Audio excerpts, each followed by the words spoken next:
Hello, it is time for another Bible reading commentary with me, Jennifer Rose. Okay, we'll be reading Psalm 12. For the director of music, according to Sheminith, a psalm of David.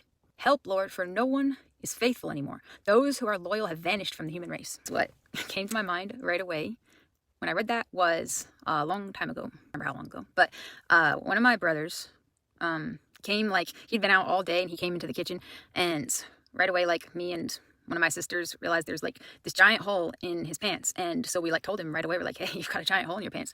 And it was pretty big. And he was like, what? He's kind of horrified by it. And he's like, and then the first thing he says as soon as he registers it fully is, I have no friends. I have been out all day and no one has told me about this. Anyway, yep. All right, moving on to verse 2. Everyone lies to their neighbor. They flatter with their lips, but harbor deception in their hearts. May the Lord silence all flattering lips and every boastful tongue. Those who say, by our tongues we will prevail. Our own lips will defend us. Who is Lord over us? Because the poor are plundered and the needy groan, I will now arise, says the Lord. I will protect them from those who malign them. There's this ongoing theme throughout the Bible that God is moved by people being poor, needy, the widow, the orphan.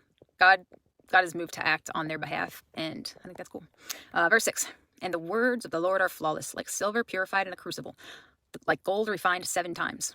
And 7, back in these days when this was written, was this number that signified something great. Or completion might be the right word. I think so.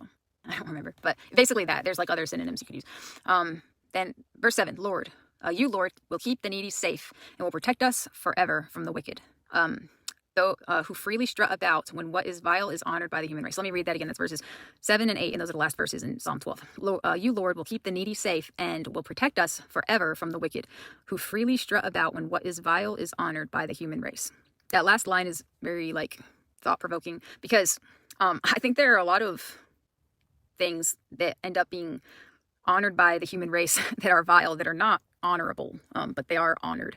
They're respected or celebrated, that are really I could say certain things that come to mind that are really easy, to pull out of I guess low hanging fruit, quote unquote, all the pride stuff and things like that. But I think it's also helpful to think about what kinds of things that are not so obvious that, maybe we're used to honoring, that are actually not things that should be honored, like traits, personality traits, that we let grow, or, just you get the idea. I think this video is going to be too long, so I'm going to stop it now. But yeah, feel free to comment if anyone has any thoughts and stuff.